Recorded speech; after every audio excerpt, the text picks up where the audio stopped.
O nosso tema de hoje é Deus dá os seus mandamentos. Eu estou em Êxodo capítulo 20, temos pregado e ensinado a partir de Êxodo. Êxodo foi o livro que nós estudamos agora no último trimestre e nas minhas contas hoje, revisando o sermão, esse é o 12º sermão que eu prego aqui no livro de Êxodo. Então passamos aí 3 meses ensinando no livro de Êxodo e vamos entrar agora também no livro de Êxodo, tá bom? E quando eu dei a aula sobre os 10 mandamentos, vários alunos pediram para que eu aprofundasse um pouco mais a questão dos 10 mandamentos. Então, o que eu vou fazer hoje? Estou explicando aqui como eu vou trabalhar. Eu vou tentar sobrevoar novamente os 10 mandamentos e já combinei com o Lucas, eu vou fazer uma nova série de mensagens a partir da metade desse mês, finalzinho desse mês, e vou explicar um após o outro, ou seja, cada mandamento para os irmãos. Então são 10 mandamentos, eu vou investir aí 10 semanas tentando explicar os mandamentos. Vou tentar agrupar alguns, para ver se a gente consegue fazer em 5 semanas. Enfim, Deus vai nos orientar e nós vamos estudar todos os mandamentos. Eu quero mostrar à igreja como os mandamentos são extremamente atuais e importantes para a nossa vida, tá bom? Dito essas coisas, eu estou em Êxodo capítulo 20, de 1 a 17, diz assim o texto sagrado. Então falou Deus todas essas coisas, essas palavras: Eu sou o Senhor teu Deus, que te tirei da terra do Egito, da casa da servidão. Não terás outros deuses diante de mim. Não farás para ti imagem de escultura, nem semelhança alguma do que há em cima nos céus, nem debaixo da terra, nem nas águas debaixo da terra. Não as adorarás, nem lhes dará culto, porque eu sou o Senhor teu Deus, o Deus zeloso, que visito a iniquidade dos pais nos filhos, até a 3ª e 4ª geração daqueles que me aborrecem. E faço misericórdia até 1000 gerações, daqueles que me amam e guardam os meus mandamentos. Não tomarás o nome do Senhor teu Deus em vão, porque o Senhor não terá por inocente aquele que tomar o seu nome em vão. 6 dias trabalharás e farás toda a sua obra, mas o 7º dia é o sábado do Senhor teu Deus. Não farás nenhum trabalho, nem tu, nem o teu filho, nem a tua serva, nem o teu animal, nem o forasteiro das portas para dentro, porque em 6 dias fez o Senhor os céus e a terra, e o mar e tudo que neles há, e o 7º dia descansou o Senhor, e por isso o Senhor abençoou o dia de sábado e o santificou. Honra teu pai e tua mãe, para que se prolonguem os teus dias na terra, que o Senhor teu Deus te dá. Não matarás, não adulterarás, não furtarás, não dirás falso testemunho contra o teu próximo, não cobiçarás a casa do teu próximo, não cobiçarás a mulher do teu próximo, nem o seu servo, nem a sua serva, nem o seu boi, nem o seu jumento, nem coisa alguma que pertença ao seu próximo. Convido você a orar comigo nesse instante. Senhor Deus, diante da Tua palavra, minha oração é que o Senhor fale profundamente aos nossos corações. Obrigado, Senhor, pela Tua igreja reunida, irmãos e irmãs, de perto e de longe, buscando ouvir a Tua voz. E que a Tua voz seja audível aos nossos corações e que sejamos sensíveis ao mover do Teu Espírito. Em Jesus nós oramos. Amém. Amém.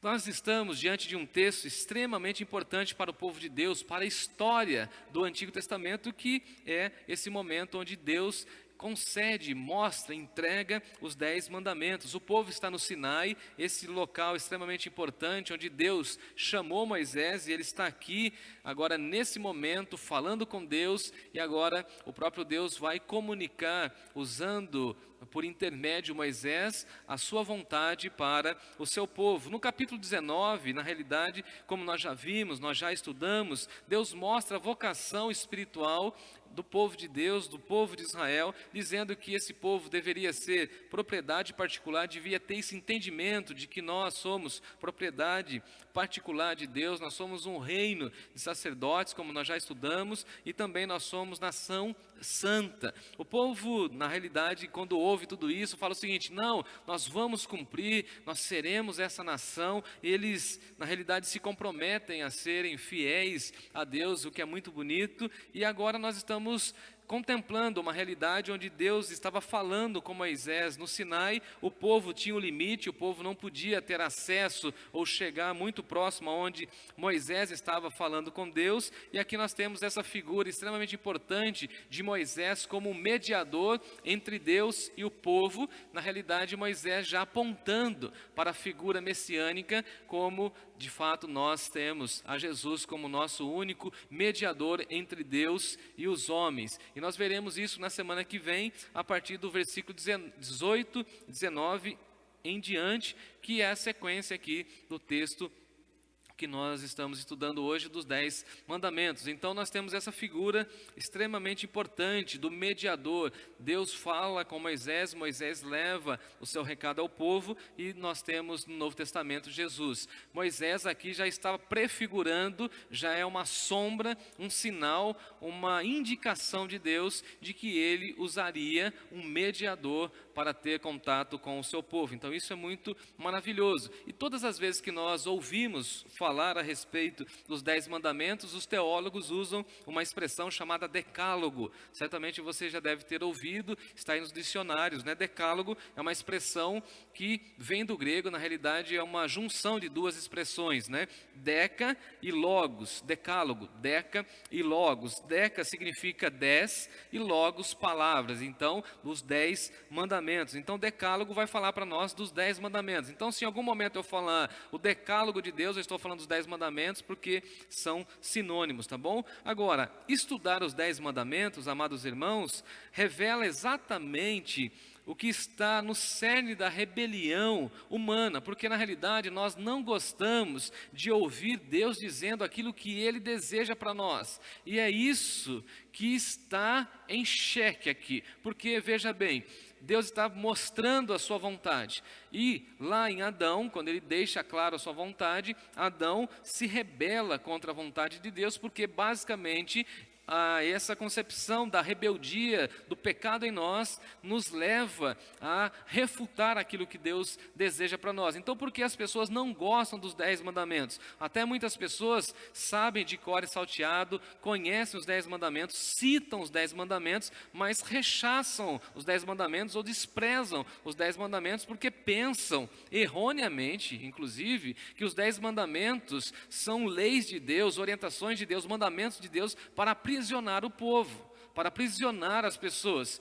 Eles pensam que é uma espécie de freio, de limite. E na realidade tem também esse aspecto. No entanto, nós estamos vivendo em um tempo onde as pessoas dizem o seguinte: olha, o certo e errado depende de você mesmo. Então você mesmo é que decide o certo e o errado. Você é a medida de si mesmo. Esse é um discurso extremamente contemporâneo, fruto da pós-modernidade. Não há uma verdade absoluta, cada um tem a sua verdade. Não há um conceito que seja consenso na sociedade. Cada um pensa a partir de si mesmo. Até a gente pode contemplar essa realidade, infeliz realidade, quando a gente fala de família.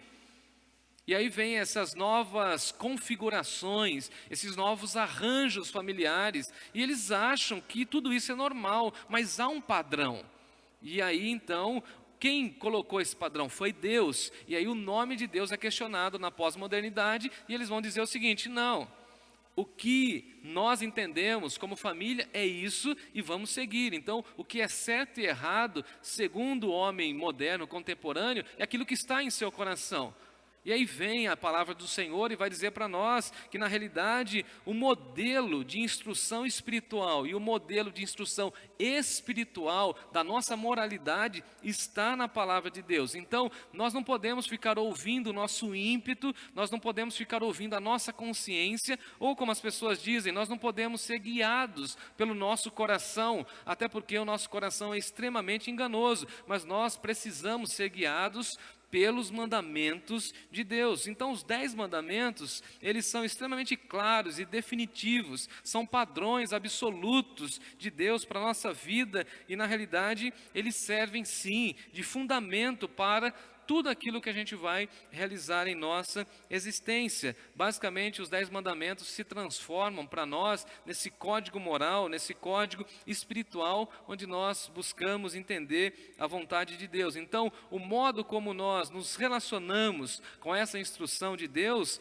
na realidade, vai mostrar o nosso amor, a nossa devoção ao Senhor, tá bom? Então, eu gostaria de falar aqui nesse início também, que os 10 mandamentos, dentro da tradição judaica, ele basicamente é a compilação, o resumo de toda a extensão da lei. Eu não sei se você sabe, mas aí fazendo a lição de casa, na tradição judaica, ou seja, no Pentateuco, nos 5 primeiros livros da Bíblia, nós temos 613 leis. É isso mesmo, eu marquei aqui, 613 leis no Pentateuco. E aí os 10 mandamentos vai compilar, vai resumir tudo isso em 10 mandamentos. Então, o que o judeu falava no Antigo Testamento, e isso também fez eco no momento em que Jesus esteve aqui entre nós, o Verbo de Deus encarnado, que os judeus, principalmente os fariseus, os escribas, eles conheciam as 613 leis, os mandamentos todos de Deus. Conheciam, sabiam de cor e salteado.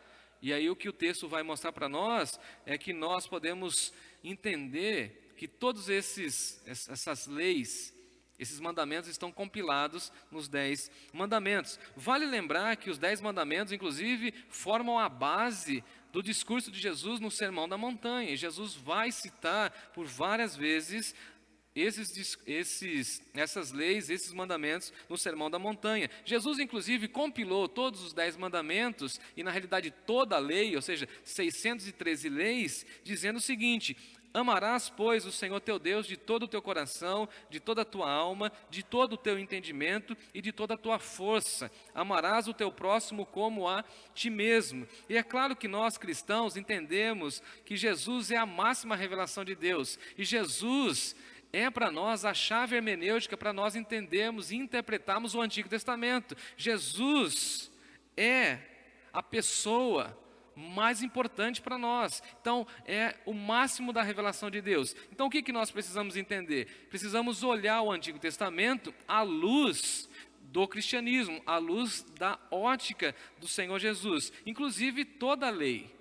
Então, o que nós precisamos entender? Que Jesus, olhando a lei de Moisés, vai dizer para nós: olha, tudo que vocês precisam fazer é o seguinte: amar a Deus acima de todas as coisas e amar o próximo como a si mesmo. Então, o que eu quero fazer com os irmãos nessa noite, nesse sobrevoo sobre os 10 mandamentos? Deixar claro para os irmãos e mostrar como a visão de Jesus nos ajuda a entender os 10 mandamentos.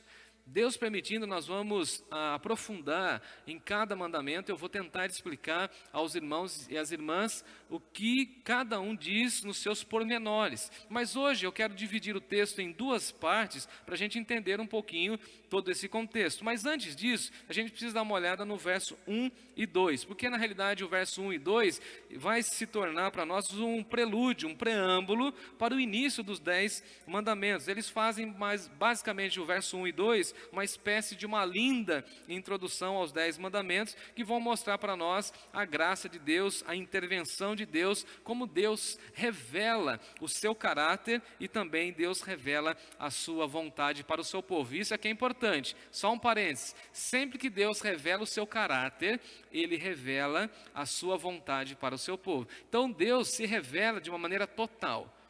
Ele revela quem Ele é e Ele revela o que Ele espera, o que Ele deseja. Então, veja que lindo, veja se faz sentido para você quando eu falo assim o texto: então falou Deus todas essas palavras. E essa expressão, todas essas palavras, no hebraico tem a ver com a fala de Deus. Quem está falando aqui não é Moisés. Deus é que falou os 10 mandamentos. E esse era um problema para os judeus, porque os judeus falavam e acusavam e apontavam para Moisés, mas foi Moisés que nos deu. Não, quem deu os 10 mandamentos foi Deus. Quem está falando aqui é Deus. Os mandamentos não são de Moisés, mas são as próprias expressões de Deus, ou seja, nessa expressão bíblica, os 10 mandamentos são a voz de Deus, a fala de Deus, e a ênfase aqui é para que nós tenhamos a crença de que são palavras extremamente fidedignas, são palavras divinas, e não são palavras de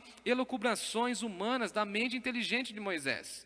Não foi porque Moisés foi criado no Egito que ele escreve tudo isso. Não, o que o texto está dizendo é o seguinte: olha, Deus deu ao seu povo os seus mandamentos. E o texto vai ressaltar para nós a origem da revelação de Deus e, consequentemente, os propósitos de Deus. Então, se os 10 mandamentos vêm de Deus, Deus tem um propósito para o seu povo. Então, os mandamentos são de natureza divina. E nós precisamos entender tudo aquilo que Deus aqui está revelando. Para o israelita, vamos pensar agora como israelita. Ele sabe que Deus tem o controle da história e que Deus tem o controle do cotidiano, das coisas do dia a dia. Então, por isso, o texto ele é muito rico, porque o texto fala para nós amarmos a Deus, ou seja, o Deus que intervém na história, o Deus que os livrou do Egito, mas o Deus que também cuida do nosso cotidiano. Por exemplo, honrar pai e mãe, não adulterarás, não cobiçarás, são questões da nossa vivência diária. Agora, não prestar culto a outros deuses, isso já tem a ver com a nossa devoção. Então veja, os 10 mandamentos falam para nós das nossas relações humanas, da nossa relação com o nosso próximo, eu diria até das nossas relações horizontais, mas também fala da nossa verticalidade, da nossa relação vertical, nossa para com o nosso Deus. Vale lembrar também que o povo que estava ouvindo os 10 mandamentos é o povo que havia aproximadamente há 50 dias saído da terra do Egito. Então veja, eles estão pensando que os 10 mandamentos vão escravizá-los, enquanto na realidade o que Deus está falando é o seguinte: você encontra liberdade quando você de fato cumpre os mandamentos de Deus. E nós sabemos disso, quando nós nos encontramos com Deus, quando nós nos rendemos a Jesus, quando nós somos guiados pelo Espírito Santo de Deus, na realidade a gente não está aprisionados, nós somos livres, nós somos libertos, porque de fato reconhecemos o padrão de Deus, ou a vontade de Deus, os propósitos de Deus para a nossa vida. Por isso que Jesus disse que quem conhece a verdade vive esse processo de libertação. Conhecereis a verdade vos libertará. Então, quando a gente conhece o propósito de Deus para a nossa existência, a gente se torna cada vez mais feliz, mais pleno, e nós não estamos escravizados. Muito pelo contrário, agora nós gozamos da liberdade. Então, veja o texto, como o texto vai falar que o próprio Deus está concedendo essas palavras, esses 10 mandamentos para o seu povo. E aí no versículo 2, o texto vai dizer para nós o seguinte: eu sou o Senhor. E mais uma vez Deus vai usar essa expressão, eu sou, que foi a mesma expressão que ele usou para Moisés, quando Moisés perguntou para ele: quando as pessoas perguntarem para mim, quem está me enviando, o que eu direi? E aí Deus diz, o eu sou, o eu criador, o eu eterno, o único Deus que estou falando contigo. Então, veja a manifestação da graça de Deus. Eu sou teu Deus. Foi eu que te tirei da terra do Egito. Eu te tirei com braço forte, ao meu povo. Então, Deus relembrando o seu povo de que esse povo está gozando da liberdade, porque a força de Deus, o braço de Deus, a intervenção de Deus foi manifesta em relação ao seu povo. Agora, é interessante lembrar que Deus sempre está lembrando o seu povo daquilo que ele fez. Por que Deus aqui está, no início dos 10 mandamentos, falando para o seu povo: ó, fui eu que tirei vocês da terra do Egito, mostrando para eles que a libertação é manifestação da graça de Deus. A redenção é manifestação da graça de Deus. Precisamos sempre, amados irmãos e irmãs, lembrar que foi Deus que nos tirou das garras do inimigo. Foi Deus que nos tirou do Egito. Que Deus é o nosso libertador. E por isso precisamos amá-lo. Então o versículo 2 vai dizer para nós: olha, eu sou o Senhor teu Deus. Eu que tirei vocês da terra do Egito, da casa da servidão. E agora então, nesses 5 minutos que me falta, eu preciso explicar para vocês a divisão que eu fiz olhando separa esse texto à luz da expressão de Jesus, que nós precisamos amar a Deus de todo o nosso coração, de toda a nossa alma, de toda a nossa força e de todo o nosso entendimento. Então eu separei os 4 primeiros mandamentos para essa definição. Então, em primeiro lugar, os 10 mandamentos nos convoca a amarmos a Deus acima de todas as coisas. Qual que é o primeiro mandamento? Não terás outros deuses. Então, quando a gente entende que a nossa adoração é exclusiva a Deus, nós estamos demonstrando a Deus o nosso amor. E aí nós gastamos as forças e as energias da nossa vida e da nossa existência tão somente reconhecendo que só há um Deus na nossa vida. É o primeiro mandamento. Então, nós precisamos amar a Deus, e o nosso amor a Deus se manifesta, ou ele é evidenciado, quando nós reconhecemos que nós não precisamos de outros deuses, que nós não precisamos de deuses confeccionados pelas nossas mãos, que é o segundo mandamento. Não farás para ti imagem de escultura, que nós não precisamos de nenhuma representação física de Deus, porque Deus habita em nós, Deus atua em nós. E aí, como nós amamos a Deus? Amamos a Deus não fazendo imagem de escultura, não adorando qualquer construção humana que diz ser a imagem ou a figura que representa Deus, e reconhecendo que só há um Deus na nossa vida. E aí por isso que nós, inclusive, sempre falamos que só há um Deus com D maiúsculo, e os outros deuses criados pela mente humana por rebeldia são deuses com D minúsculo. Então veja, como eu posso demonstrar amor a Deus? Amando-o, adorando-o, servindo-o, reconhecendo que Ele é excelso, que Ele é supremo, que não há outro. Não há ninguém semelhante ao Senhor, como disse Moisés. O terceiro mandamento vai dizer para nós que nós não podemos tomar o nome do nosso Deus em vão, não podemos ficar citando o nome do nosso Deus em vão. Por quê? Porque esse nome é santo, esse nome é puro, esse nome é sagrado. E aí, amados irmãos e irmãs, por vezes nós colocamos o nome de Deus em tantas coisas do nosso cotidiano e nós nos esquecemos desse mandamento. Então, como eu demonstro a Deus que eu o amo? Respeitando o seu nome, reverenciando o seu nome. E talvez eu vivi ou fui criado em um tempo, em um momento histórico, que as coisas eram diferentes, ou a concepção que tínhamos em relação a Deus e a sua palavra era extremamente diferente do que temos hoje. Por exemplo, ao chegar no templo, nunca nós entrávamos enquanto alguém estava orando, e nem muito menos quando alguém estava lendo a palavra de Deus.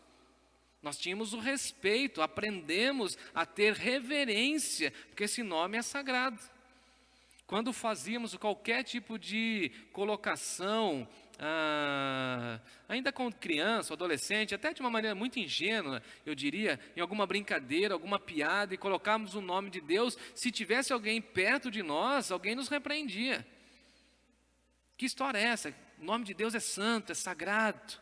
Então veja que nós demonstramos o nosso amor a Deus quando nós lembramos que o nome dele não é um nome para ser usado de uma maneira banal, frívola, fútil, de qualquer jeito. E às vezes a gente vê, por exemplo, programas esportivos que ficam usando o nome de Deus, fazendo colocações com o nome de Deus para questões extremamente secundárias, que não tem nada a ver com espiritualidade. O quarto mandamento vai nos lembrar que nós precisamos ter um dia para a santificação. E como nós demonstramos a Deus que nós o amamos com as nossas forças, com a nossa inteligência, com o nosso coração, com o nosso entendimento, quando a gente para e separa um momento para o descanso. Mas não é um descanso somente, tão somente do nosso trabalho, mas é um descanso das preocupações. E aí a expressão bíblica vai dizer para nós que Deus fez tudo. E o que Deus fez? Dá uma olhadinha no versículo 11, por exemplo. Deus fez os céus, a terra, o mar e tudo que neles há. E o sétimo dia Deus descansou. E aí nós vivemos nesse frenesi, nessa correria, nessa vida agitada e não queremos parar. Parece que não temos freio, queremos somente acelerar. Inclusive, eu escrevi sobre isso, vai sair na pastoral do nosso boletim, que nós queremos somente acelerar, não queremos frear, não queremos ter pausas, não queremos ter momentos de descanso. Se o próprio Deus descansou, nós precisamos descansar, precisamos ter esse entendimento, porque quando nós paramos a nossa vida e dedicamos a Deus um dia da nossa existência, no sentido de descansar das nossas preocupações, o que nós estamos dizendo é que nós dependemos de Deus. O problema é que nós estamos tão autocentrados e pensamos que somos nós que guiamos a nossa vida, que a gente fala o seguinte: mas se eu não trabalhar, a comida não vai chegar. E a gente se esquece que quem manda a comida, quem manda a saúde para o nosso corpo é Deus. Porque se não tivermos saúde, não tem como trabalhar, correto? Se não trabalhar, e se Deus não abrir uma porta para o trabalho, então veja, tudo está interligado. Se Ele é meu Deus, eu não posso ter outros deuses, eu não vou fazer imagem de escultura, eu não vou usar o nome dEle de uma maneira banal, mas eu vou descansar no seu cuidado. E aí eu demonstro que eu amo a Deus acima de todas as coisas. E em segundo lugar, o texto vai dizer para nós que nós precisamos entender que os 10 mandamentos nos convocam a amarmos o nosso próximo. Ou seja, se nós estamos bem na nossa relação para com Deus, vertical, agora o texto vai dizer para nós que precisamos cuidar da nossa relação de amor na horizontalidade, ou seja, nas nossas relações humanas. E o primeiro mandamento, na realidade, o quinto mandamento, o primeiro mandamento dessa segunda divisão que eu fiz aqui, o quinto mandamento vai dizer o seguinte para nós, no versículo 12: honra teu pai e tua mãe, cuida do teu pai e tua mãe. Ouça os conselhos do teu pai e tua mãe. Respeite os teus pais. Interessante que a primeira relação, depois da relação com Deus, que o texto diz, é a relação com os pais. Honra os teus pais. E aqui depois eu vou explicar tudo o que significa e a promessa que está embutida nesse mandamento. Não mate ninguém. E aí nós pensamos que matar aqui está somente falando a respeito de tirar a vida física da pessoa, não matarás. Aí vem Jesus e fala de uma outra maneira que se nós tivermos ódio, rancor de uma pessoa, nós já matamos ela no nosso coração, no nosso interior. Então não mate ninguém. Dentro dessa cultura nossa do cancelamento dos nossos dias, não cancele ninguém. Quando a gente fala o seguinte: risquei a pessoa da minha agenda, cuidado, porque você está querendo a morte daquela pessoa. Ou quando você fala assim: eu queria que aquela pessoa morresse mesmo. Na realidade você está desejando a morte. Então não matarás. Ame o teu próximo. Pastor, mas é uma pessoa extremamente complicada, é um ladrão, é um assassino, é um corrupto, é isso, eu sei. E eu e você também somos tudo isso. O pecado que habita em nós também nos leva a toda condição e sorte de pecados. E nós precisamos entender que eu, você e todos nós, inclusive essas pessoas, são alvo do amor de Deus. Haja vista que Jesus sentava e comia, e nós vamos agora estudar no Evangelho de Marcos, com pecadores, com prostitutas, com cobradores de impostos, com pessoas de uma moralidade extremamente baixa. E Jesus teve contato com todos eles, e Jesus viveu divulgando o amor de Deus para todos eles. Então não matarás. Tome cuidado com esse desejo de morte que há no nosso coração. Isso é diabólico, isso é demoníaco. Não adulterará, seja fiel ao seu cônjuge, seja fiel à sua igreja, seja fiel ao seu trabalho, seja fiel nas suas relações, seja fiel ao seu filho. Então veja que não é somente um adultério no sentido de um ato físico. E aí depois também eu vou explicar isso, porque Jesus disse que nós não podemos olhar de uma maneira mal intencionada para uma pessoa do outro sexo, porque nisso nós já cometemos pecado. O que os judeus pensavam? Os judeus pensavam que adultério era somente o ato físico do sexo fora do casamento. Vem Jesus e fala o seguinte para nós: não, se você cobiçar a mulher, se você desejar aquele homem que não é seu, se você desejar qualquer coisa que não é sua, isso já se configura como adultério. Então veja, Deus está falando aqui no Antigo Testamento: não adulterarás, é aquilo que Jesus fala. Não fica olhando, não fica cobiçando aquilo que não é teu. Vem o salmista e diz assim: não coloque coisas impuras diante dos seus olhos. E aí podemos colocar aqui pornografia, os vídeos que assistimos no WhatsApp, as séries que assistimos nas plataformas de streaming. Não cometamos adultério. Se amamos as pessoas que fazem parte da nossa convivência, precisamos ter um padrão de fidelidade. Não seja adúltero em relação à igreja, que fica comparando, tem gente que fica comparando a igreja, o pastor local com outras pessoas de outras localidades. Não faça isso. Cuide da sua igreja.